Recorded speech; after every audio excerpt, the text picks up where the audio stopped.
This stunning and diverse country is currently one of the least explored places on Earth. Years of economic turmoil means you can't withdraw money from cash machines or transfer money online. And a petrol crisis has led to such a shortage of fuel, it's made getting around large parts of the country extremely difficult, if not impossible. But despite all of that, and against all the odds, we have embarked on the long and unpredictable journey to try and get to one of the most remote, unvisited places in the world, traveling on some of the most dangerous roads we've ever been on, with very little money and fuel.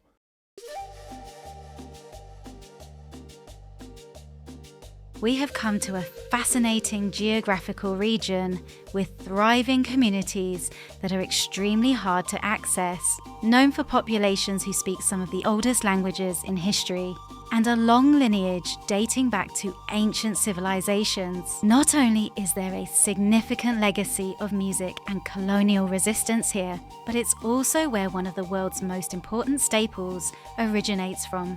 Perched at a soaring altitude of over 4,000 meters, this ephemeral and unique landscape is categorized as a high-altitude desert. Unlike hot and sandy deserts, these rare places are very cold and very, very dry for most of the year. Characterized by sparse, hardy vegetation, sweeping windswept plains, and huge open skies. However, high up in this remote high desert, there are some very ancient activities taking place here, activities that are rarely documented and are at least 10,000 years old. Today's video is a rare opportunity to reconnect with our ancient past and to see some of humanity's most ancient fundamental tools and systems that are still in action today, and health foods you never knew existed in a very remote region located in the high Andes of Bolivia.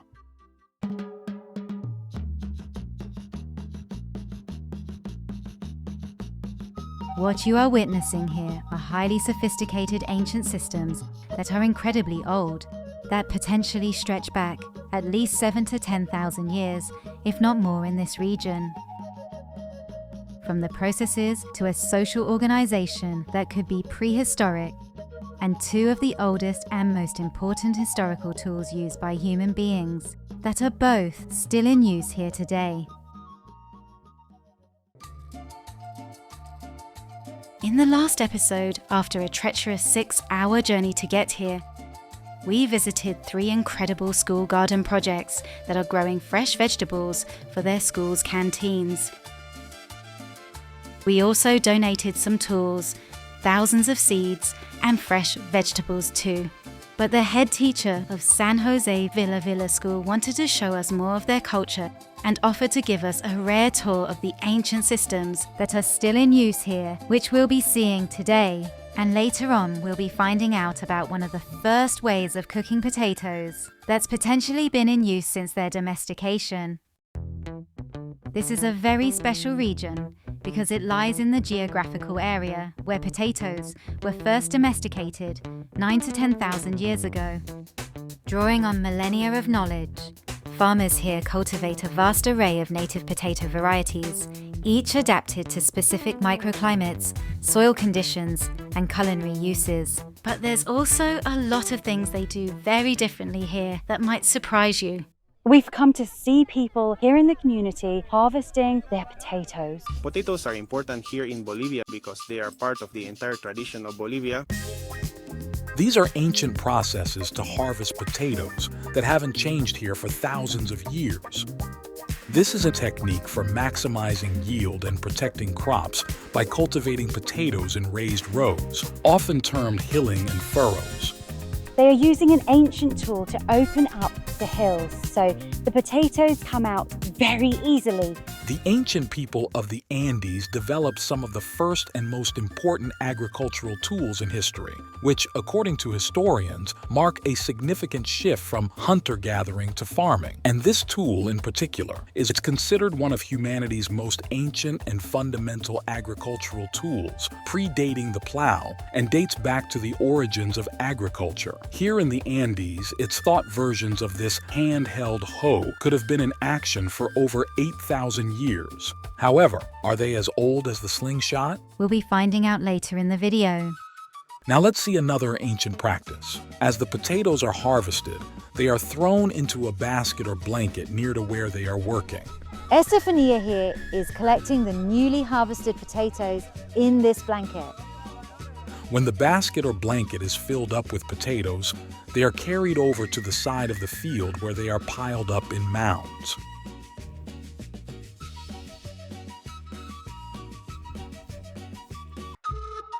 Once the mounds of potatoes reach a certain height, another ancient process is used which preserves the nutrients and improves the flavor. But before we could learn about that, we were all distracted by a potentially even older practice taking place nearby at the same time. Not far away from the potato field, we saw another ancient method that could be over 10,000 years old. A lady herding sheep and goats using a slingshot, a technique originally developed for herding llamas and alpaca here. For thousands of years, we have been using the slingshot to guide and steer sheep. You have to do this and shout, "Come on, sheep!" and the sheep come. The use of slingshots for herding llamas in the Andes has ancient origins, deeply intertwined with the domestication of llamas and alpacas and the development of pastoral societies in the region. But have the people of the Andes been using slingshots here as long as the handheld hoe we saw earlier? Hold on to find out which one's older, because the truth might surprise you. Back at the potato field, the village leader wanted to show us how hilling works before revealing their ancient storage process. This is an ancient process we have always used here to plant potatoes. Firstly, we make a furrow like this, and then we plant the potato seeds in the furrow at a distance of about 1 foot. 1 foot is from here to here.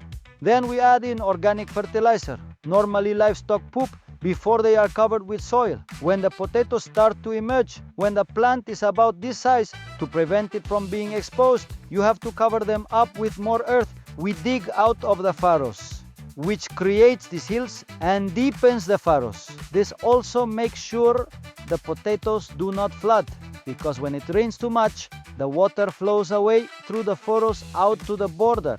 After 6 to 7 months, we harvest the potatoes, which is what you're seeing now. But the organization of the harvest is also extremely important. Potatoes here are harvested by a communal work system that's incredibly old, stretching back thousands of years in the Andean region. Groups from the community work together as part of an ancient and deeply ingrained cultural system where families exchange labor, knowing the favor will be returned when their own fields are ready.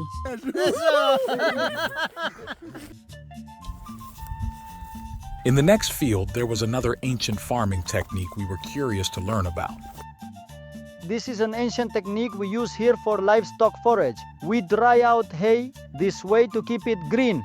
If we were to spread it on the ground to dry, it will all fry out completely and turn this color, and it won't keep its sweetness. So to avoid doing that, we pile it up like this. And in the middle, it will dry green, like this. Look. You see, inside it's still green.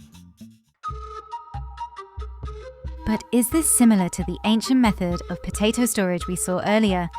Let's find out. This is an ancient process called pina. We do it like this to prevent the potatoes from rotting and turning green. Firstly, we cover them with straw like this, and then the straw is covered with soil on top. It's a storage method for the potatoes, which are preserved without being damaged. This practice to keep potatoes has been done here for a very long time, since our great-great-grandparents and before. They have always managed it this way so they don't lose their nutrients, and to maintain quality so the potatoes retain their flavor and taste. But how did people cook potatoes thousands of years before the use of modern ovens? Well, that's what we are going to find out next.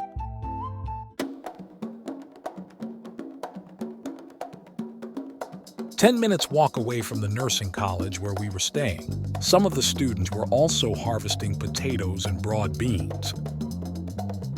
This is an ancient way of cooking potatoes while harvesting the potatoes on the field.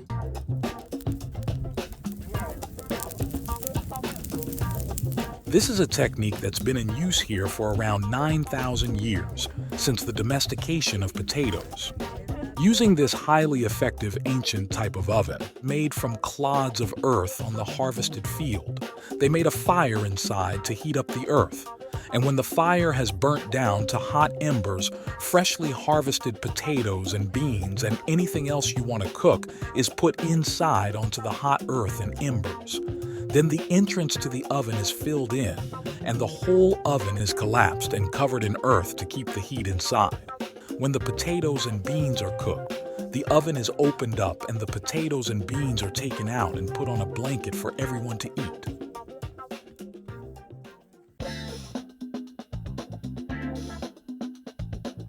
So here are the potatoes. It's still warm. You can shake off the dirt a little bit and then you can start peeling with the skin. This is the best way to eat it. There's red and white potatoes, and they have a different flavour and texture. This is a red one. These have got to be the best potatoes I've ever had. So here's the broad bean. The skin is very soft. It just opens up.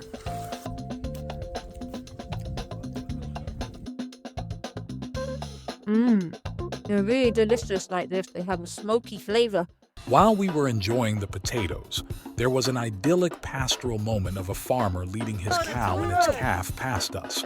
But we had the shock of our lives when a raging bull charged across our field, chasing the cow and her calf, followed by two young boys chasing after it. And we all watched with amusement as the commotion continued into the distance. Now let's see an ancient way to preserve beans. When people here harvest the beans, they stack them up like this. This is a way of preserving the beans for much longer. As you can see, all the beans have been left here and stacked up to dry. And this bean is completely dry now, and it can be used for later. The darker areas are where they're drying out, and the green, it's still fresh. These beans can now be kept for 1 to 2 years. We were surprised to see several other edible plants growing wild with the potatoes and different wild types of potatoes.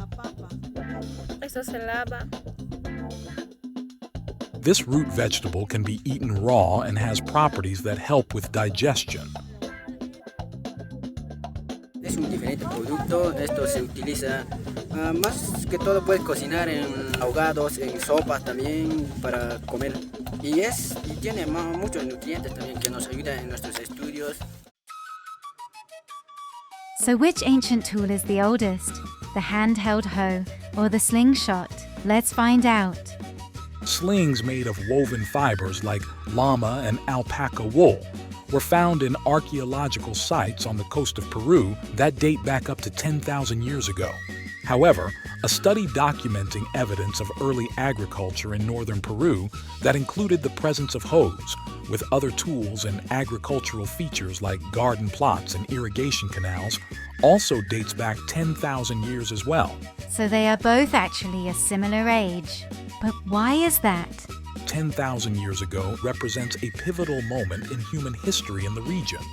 The transition from nomadic hunter-gatherer societies to a more settled agricultural way of life, when both these tools were pivotal for herding animals and growing crops.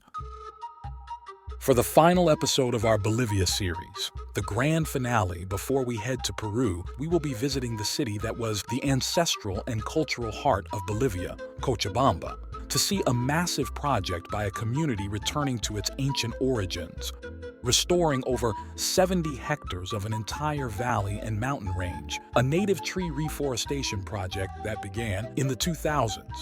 And we'll be visiting the 8-year-old forestry farm of the community leader. And after that, we're heading to the sacred valley of the Incas in Peru, where we'll be learning more about the incredible diversity of native potatoes in the Andes and the shocking truth about chewing coca leaves when we visit some very special autonomous communities, continuing one of the oldest cultures and religions in history.